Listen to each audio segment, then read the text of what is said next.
Salut à toi, c'est Chinois d'Aboutrikans avec Simon. Salut.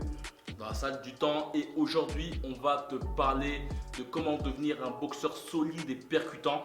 On peut te donner un exemple. Quel exemple tu peux donner pour des boxeurs solides et percutants? Lucas Matisse et Cotto, voilà, Miguel Cotto, des boxeurs très hermétiques, très puissants, sans pour autant être ayant une puissance dynamique, mais dans un aspect très hermétique et linéaire, quoi, une boxe assez linéaire. Donc on va t'expliquer ça tout de suite. Reste connecté jusqu'à la fin, il y aura beaucoup d'astuces. Et voilà, on est go. C'est parti. Donc le premier point qu'on pourrait dire, c'est d'être un boxeur hermétique, vraiment hermétique. Mais cependant, il faut savoir que un boxeur qui est hermétique dépense beaucoup d'énergie en levant ses mains. Comparativement à un gars qui est puncher, qui est outboxer, qui pèse ses mains, il perd moins d'énergie et donc il a plus de vista. Et une astuce vraiment importante quand tu te lèves tes mains, que ce soit puncher ou autre, qu'est-ce que tu veux, c'est vraiment de faire ce simple geste, quoi. Vraiment coller vraiment tes coudes sur ton buste et simplement lever tes mains. Et un peu te recroqueviller, ça veut dire être un peu recroquevillé et en biais.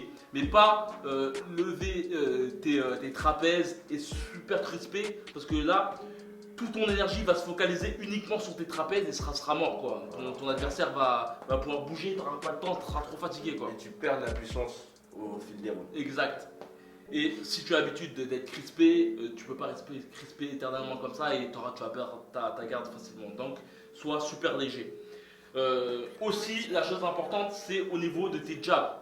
La chose qui est intéressante quand il y a un boxeur assez solide, c'est qu'il a la facilité à vraiment avoir des bons jabs puissants, c'est-à-dire en se servant de son corps, la pousser de la jambe arrière et retenir avec la jambe avant. Mais la chose qui est intéressante aussi, c'est qu'il a aussi la facilité à effectuer des coups super puissants allongés, très allongés, et aussi par la suite avoir des coups super puissants au niveau des coups mi-distance. C'est-à-dire et pour cela, il faut vraiment que tu t'aides vraiment de ton appui avant. C'est-à-dire, c'est ça qui te permet d'avoir la puissance. Là, tu pousses, ensuite tu mets ton poids sur la jambe avant, et ensuite tu pousses ou tu effectues ta rotation. Mais c'est vraiment de te servir des appuis, c'est vraiment ça qui te permet d'avoir de la puissance, quoi. Hop.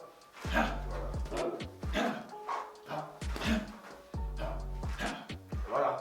Aussi, le boxeur solide, comme un des Chinois, il explose beaucoup sur ses directs. Donc lui, il va aller la mi-distance ou le corps à corps, ça lui fait pas peur. Il est prêt physiquement pour ce combat-là. Donc c'est plus sa puissance sur les directs, c'est parce qu'il explose dessus. Il cherche la mi-distance et il cherche à faire mal même sur un coup, sur son direct. Donc il explose, il passe à mi-distance. Là, il va détruire, il va forcer son adversaire à reculer.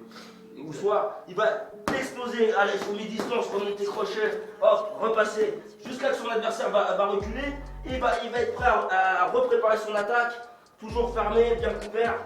Hop, s'il y a des coups qui arrivent en face, si c'est un outboxer, hop, il est prêt à chasser ou à parer.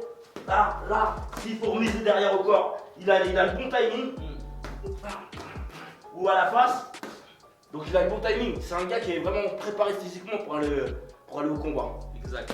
Et aussi le truc qu'on peut voir, qui peut rajouter au propos de Simon, c'est qu'il faut voir aussi le concept du un pas et un coup, que je te dis souvent, que tu peux voir dans une vidéo qui est dédiée à ça. C'est que à chaque fois que tu es sur ton adversaire, à chaque fois que tu es dans un appui, tu frappes. Mais aussi la chose importante, c'est que tes appuis en fait te servent à économiser de l'énergie pour envoyer des coups puissants. C'est-à-dire que tu peux effectuer du tricotage. C'est tricoter, quoi, tricoter mais de façon puissante. C'est-à-dire c'est ton appui qui te permet de frapper, mais ensuite après tu sollicites tes membres. C'est-à-dire là tu vois, je suis passé là, donc maintenant je frappe là fort. Après là je suis passé là, je frappe fort là. Ensuite je suis passé là, je frappe fort là, et après je peux continuer aussi à frapper fort là, mais en me servant de mes appuis, comme tu vois. Et en terminant avec mon bras. Vraiment, oui, comme des Chinois, les appuis, le buste. Parce que vraiment, là, on travaille au sac de coordination avec résistance, avec les appuis, le buste. Faites-le lentement pour le faire après sur le ring plus rapidement. Et c'est vrai qu'au bout d'un moment, si vous avez cette coordination, vous pouvez toujours effectuer, vous avez toujours ce truc et le faire plus accéléré. Mais au début, vraiment détailler les mouvements. Exact. Là, c'est le corps qui frappe, comme dit. Là, le bras il est vraiment souple et précis. Là, il va juste là. Là, c'est la finition, elle est là. Mais vraiment, j'ai armé. Vous avez vu mon buste. Là, mes appuis, mon buste. Là, j'ai armé. Là, vraiment. Là, je pars de là. Et au dernier moment, hop, je délivre le bras. C'est votre corps, ça qui arme le bras. C'est ça le moteur de votre coup. Et c'est juste ça à la fin qui donne la puissance. D'ailleurs, on avait parlé de ça dans une formation qu'on a fait récemment. Il suffit de voir ça dans la description, on aura plus de renseignements. Mais il y a une chose aussi qui est assez intéressante, c'est aussi de ne pas visser tes coups lorsque tu frappes dans le corps de ton adversaire.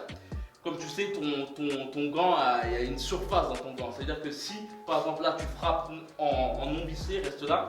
Si tu frappes en non vissé, tu as moins de surface. Ton adversaire peut facilement bloquer ton adversaire. Il a plus de facilité à bloquer tes coups. Mais si tu ne vises pas ton coup, là, tu as plus de facilité à frapper. Donc ça peut être un truc pas mal. J'ai du mal à le toucher. C'est un truc pas mal et ça te permet vraiment de taper au niveau du sternum qui est un lieu super sensible du boxeur. Voilà. Et tac, tac, tac, tac, tac. Même au niveau des coups de ton adversaire, frapper derrière le coup de ton adversaire et pas forcément sur son coude. Et ça permet aussi par la suite de toucher le foie qui est de l'autre côté. Et voilà. Après, il y a un truc aussi intéressant d'extructeur, c'est de frapper au niveau, pas frapper sur une zone sensible, par exemple le foie ou la tête, mais de frapper au niveau des biceps, le muscle, frapper au niveau des épaules, frapper au niveau de l'avant-bras, simplement pour détruire ton adversaire et surtout détruire sa garde en fait.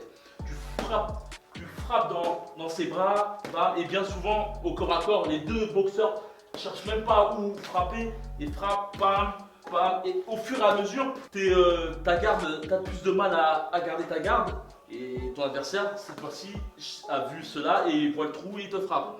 A plus de facilité pour te frapper. Donc si tu veux te mettre en mode destructeur face à un boxeur plus grand que toi, ne cherche pas forcément à toucher sa tête, touche aussi les autres, tout peut être détruit quoi. Même au niveau de l'aine, Tout ce qui est coup au corps, ça sape le déplacement. Parce que ça empêche l'oxygénation.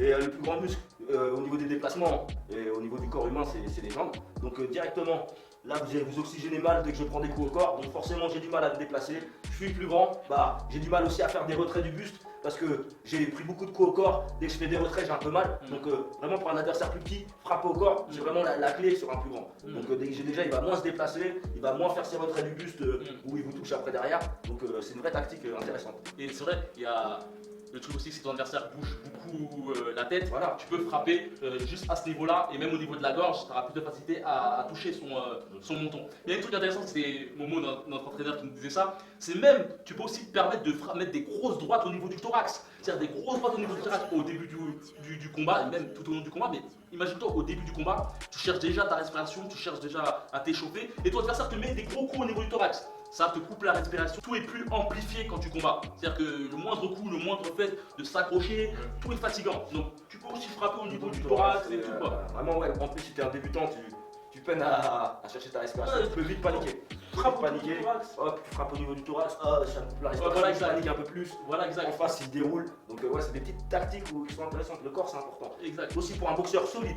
Pour un boxeur solide, pour moi, il doit travailler les parades. Il doit avoir les parades bloquées, les parades chassées. Exact, c'est la Parce que c'est quelqu'un qui avance alors, le boxeur solide. Qui va exploser sur ses directs. Mais donc, de temps en temps, il va avoir des coups qui vont arriver, hop, il doit pouvoir aller, hop, et exploser derrière. Et voilà, tac, tac, je explose, hop, je file au corps. Hop, il arrive avec un crochet du bras arrière.